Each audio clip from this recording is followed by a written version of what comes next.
Hey, what's up guys? Brian Kelly here from Zombie Guitar. This is part 2 of the songwriting series where I just kind of write a song and I record videos along the way. I don't know how many parts are going to be in the series because I'm just writing the song and I'm just keeping you guys updated with where I'm at.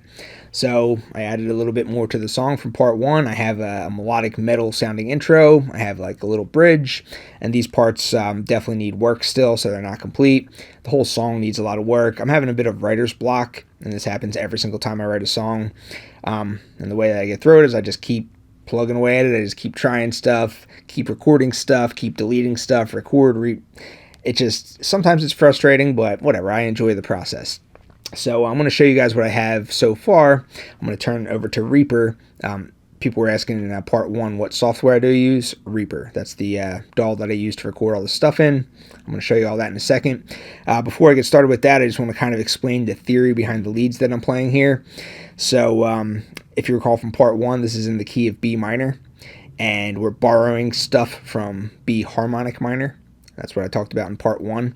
So every time I go out of the key of B minor by borrowing this B harmonic minor stuff, you can throw in either the B harmonic minor scale or you can use diminished arpeggios. So let me show you what I mean by that. So these are all the notes that are found in the key of B minor. So this is your B natural minor scale, spanning up and down the entire neck of the guitar. So the difference between the natural minor scale and the harmonic minor scale is one single note. It's the note that comes right before the scale root, which in this case is B. 1/2 step lower than that is going to be the harmonic minor note. That's the note A sharp. So if I start on B and I play through one of these scale patterns, and then I'm back at B, that's the natural minor scale. If I instead raise that 7th note by 1/2 step, that's the B harmonic minor scale.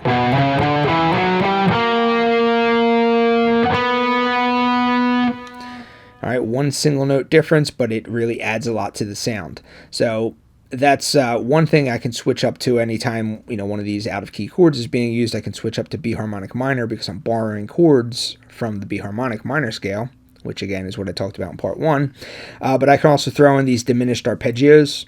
So if you look at the notes, this is a diminished arpeggio. You find your scale root, you go 1/2 step lower, and then that could be your starting point. So this would be one of these diminished arpeggios.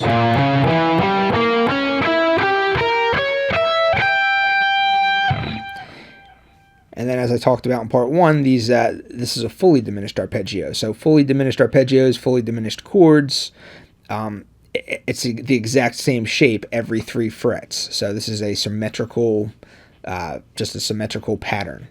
So instead of starting on fret 6 like I just did, I could also start on fret 3 if I want and play the exact same thing. Or if I want to go up 3 frets and start on fret 9. And there's more than one way to play these too, so instead of going diagonally like that, I could start maybe on start on the 6th fret here and go.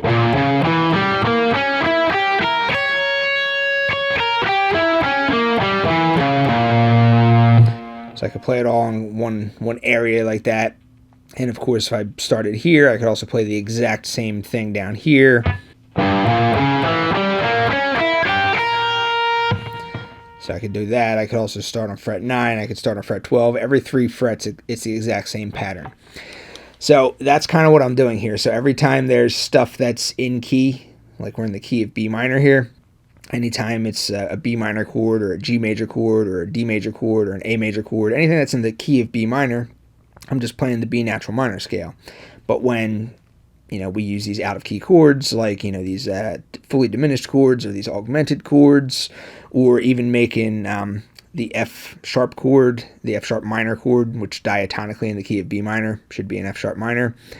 When you make that major, you can also switch up to this harmonic minor scale.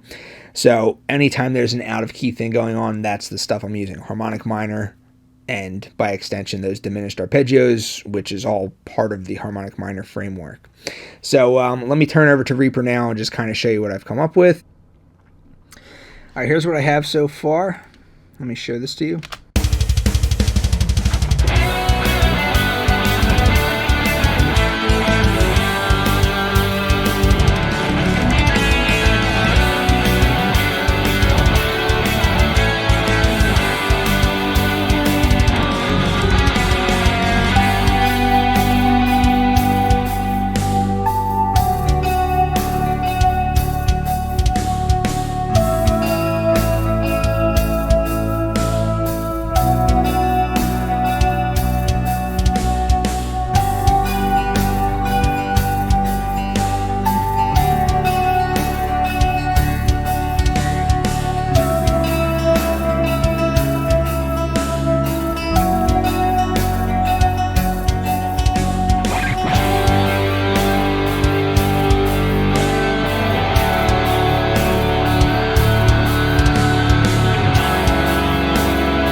Alright, so that's what I have so far. And then over here it goes back into the clean part again. But this is where I want to switch it up. This is where I want to start, maybe change the key. I'm not exactly sure. I'm thinking a key change, like, I don't know, some change to a different minor key, like a lower minor key or something like that, just to make this even creepier and darker and stuff like that. I really don't know. These leads need a lot of work. This part right here, I'm definitely going to be fixing that. So this is, like I said, this is just a work in progress. This is my this is how I write songs. So I'm going to explain all this stuff in a later part of the series. You know, all the mixing and stuff like that. You know, recording. I record each guitar part twice and stuff like that. Pan one to the left, pan one to the right. So I'm going to explain all the mixing techniques I use and stuff like that later in this series. I just wanted to show you where I'm at. So let me just show you another thing that I do when it comes to writing music. I use Guitar Pro a lot. So right here I have these harmonized guitar parts.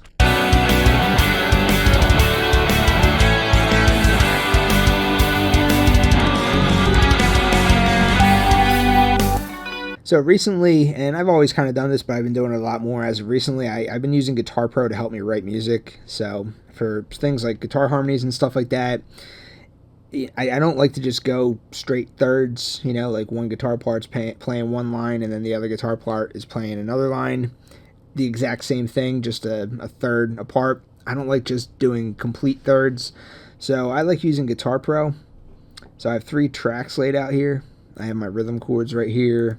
I have guitar part number 1, and then the harmony part that I'm trying to write. So I use Guitar Pro all the time. Not only does it help me to come up with the what sounds good together, you know, because it's a very clean guitar, it plays it back perfectly, but just the process of tabbing this stuff out, like putting in all these notes, figuring out which notes are triplet notes and stuff like that, which notes are 16th notes, just working this stuff out really helps with my timing as well.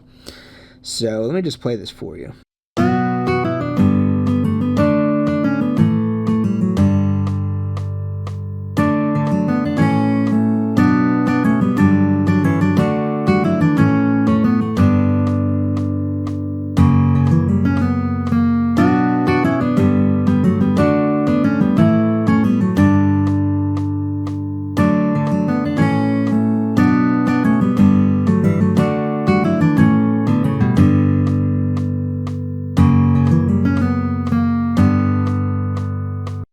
So I just have fun with this. Like I said, this is a work in progress, but this is something I use to help me.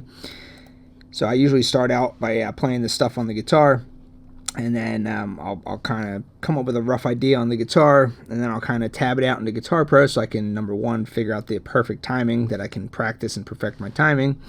And then number 2, just, you know, I can kind of hear how the notes sound together over the chords. Of course, I could do that with a looper pedal. I could do that inside of a DAW as well. It's just easier on Guitar Pro because I can kind of say, yeah, no, that 5th fret note doesn't sound good. Let me change it to the 4th fret note. This note needs to be moved. Very, very easy to just make simple manipulations right in here. So Guitar Pro is super, super helpful in writing music. Lately, I've been using it a lot more. So I love it. Anyway, that's going to do it for part 2. I'll see you guys next time. Thanks for watching.